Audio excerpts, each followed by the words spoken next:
Hej og velkommen til den her video inde hos Nord Solutions, hvor jeg i dag vil vise jer, hvordan I laver en simpel e-mail-kampagne, som ikke involverer automations.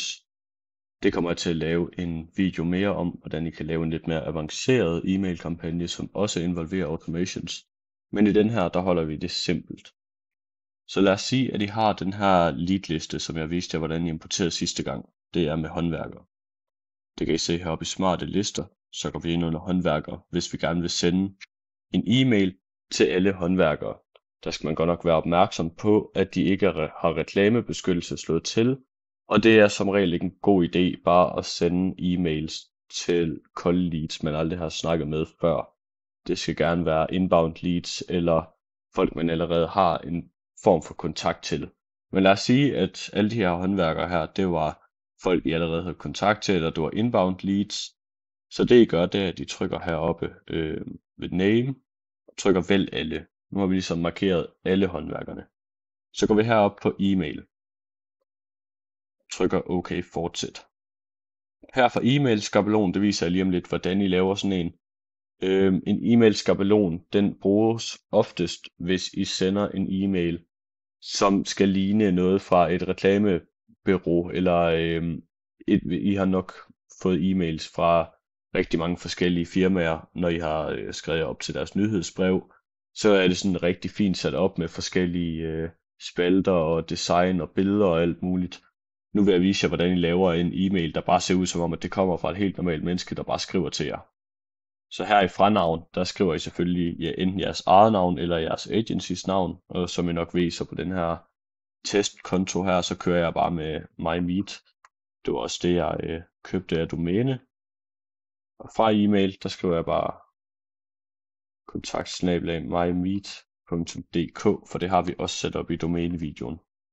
Mail-emne, nu tænker I alle sammen mødebookere, så det kunne være noget i stil med brug for flere kunder.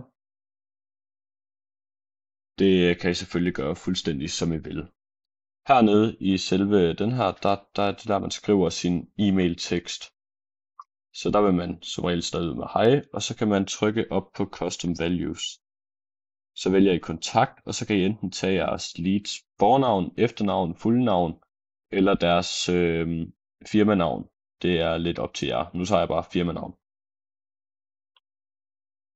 Mit navn er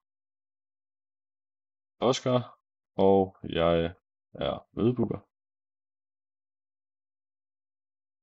Jeg kan skaffe jer flere kunder.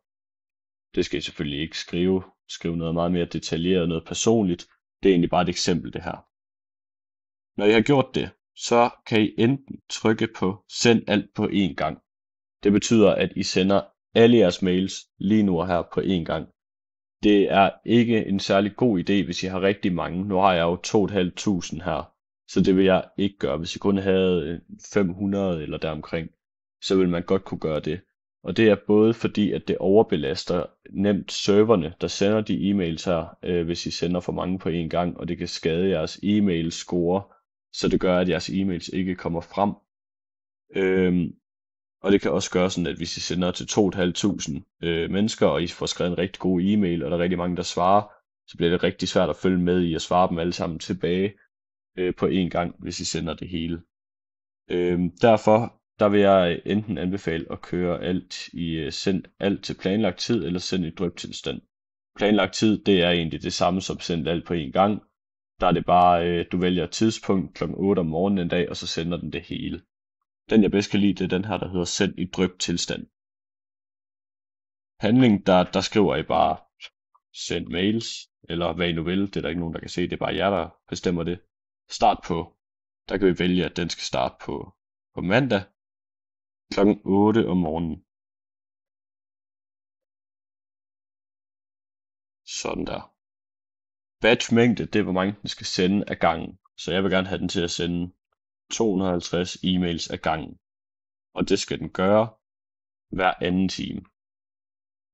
Sådan der. Her der kan vi se, at der kan vi vælge, hvilket tidsrum den skal sende indeni. Så når man er en virksomhed, der sender e-mail, så vil man jo gerne holde det professionelt. Derfor anbefaler jeg ikke, at man sender e-mails uden for tidsrummet kl. 8 om morgenen. til klokken 17. Det er der de fleste er på arbejde. Derfor vælger jeg her, at den skal sende fra klokken 8 om morgenen til klokken 17. Altså klokken 5 p.m. Så nu sender den, når jeg har trykket det her ind, så sender den 250 e-mails ad gangen hver anden time mellem klokken 8 og klokken 17 fra den 20. maj. Og så gør den det indtil alle e-mailsene er sendt ud. Det sidste jeg skulle gøre, det er så at trykke på send e-mail. Det gør jeg jo ikke, fordi jeg vil ikke sende e-mails til 2.500 håndværkere, for det er ikke dem, jeg har med at gøre.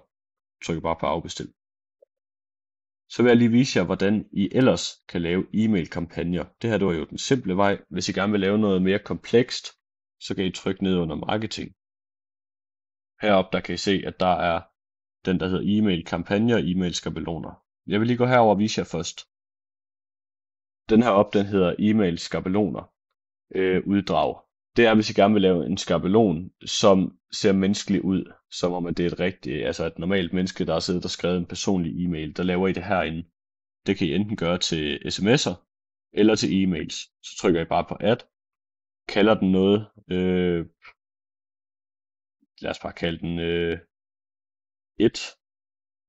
Og subject, der skriver I så bare, hvad emnet er i mailen. Og så skriver I bare jeres mail her. Det er meget simpelt. Det giver sig selv. Inden under e-mails, oppe i den her drop-down her, der kan I se, der ligger en, der hedder skabeloner. Det er herinde, I laver jeres skabeloner, som ligner, at de kommer fra en virksomhed, hvor I kan sætte billeder og farver og alt muligt ind. For at lave det, så trykker I en ny skabelon. Her kan I enten vælge, om det skal være visuel redigering, eller om det skal være koderedigering. Jeg vil anbefale visuel redigering. For koderedigering, der skal man være rigtig god for at få lavet noget, der ser godt ud. Så hvis vi bare tager en visuel her, designredigering, så kan vi se her, at der kan man begynde at opbygge sin e-mail. Hvis man ikke vil have, at de skal kunne se mailen i browseren, så sletter man selvfølgelig bare det.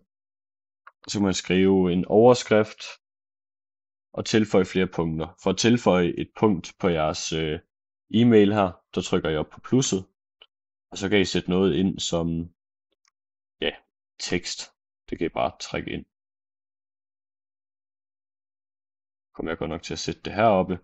Men det giver sig selv. I kan sætte tekst og billeder og knapper og det hele ind. Knapperne kan for eksempel lede til jeres kalender.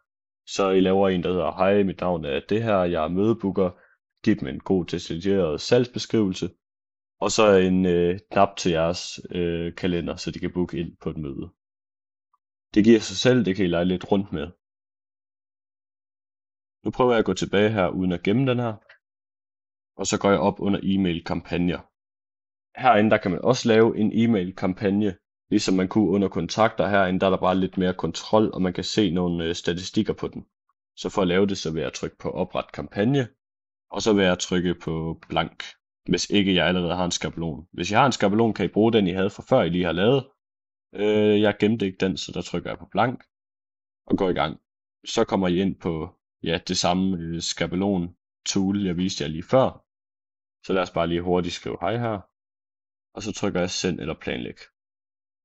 Når I kommer hertil, så kan I se 4 valgmuligheder. Der er send nu, tidsplan, batchplanlægning og RSS-planlægning. Send nu, det er hvor I sender alle e-mailsene på samme tid lige nu. Tidsplan, det er når I sender alle e-mailsene på samme tid på et senere tidspunkt. Batchplanlægning, det er hvor I gør ligesom i dryptilstand, hvor I kan sende 250 e-mails hver anden time inden for et vist tidsrum. Og RSS-planlægning, det er hvis I har en blog eller e-mails, der opdaterer ugenligt. Den vil jeg ikke gå så meget ind i. Det giver ikke meget mening for jeres niche som mødebookere. Det her, det giver sig selv ligesom det andet.